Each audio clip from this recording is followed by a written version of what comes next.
il faut l'écrire en regroupant ces chiffres 3 par 3 en partant de la droite.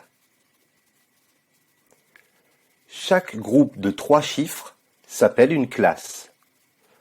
Tout à droite, nous avons la classe des unités simples.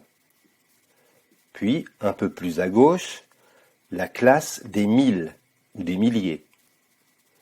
Puis vient la classe des millions et enfin celle des milliards.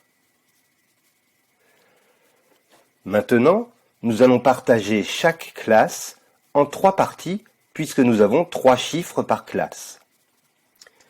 Les unités à droite, les dizaines au centre et les centaines à gauche. Nous avons donc 2 unités, 9 dizaines et 7 centaines d'unités simples, 5 unités, 7 dizaines et 6 centaines de mille, 2 unités, 3 dizaines et 5 centaines de millions, et enfin 4 unités et 1 dizaine de milliards. Pour lire ce nombre, il nous suffit maintenant d'aller de gauche à droite. Nous avons 14 milliards, 532 millions, 675 792.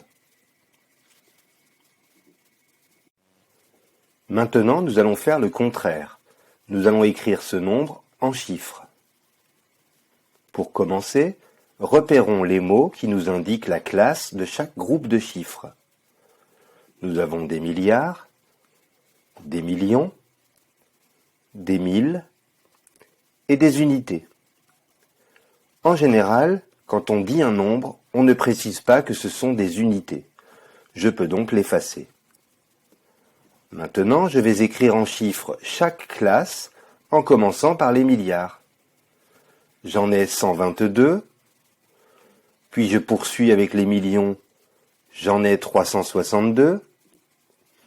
Ensuite, les milles, je n'en ai que 3, ce qui signifie que j'ai 0 centaine de mille et 0 dizaine de mille.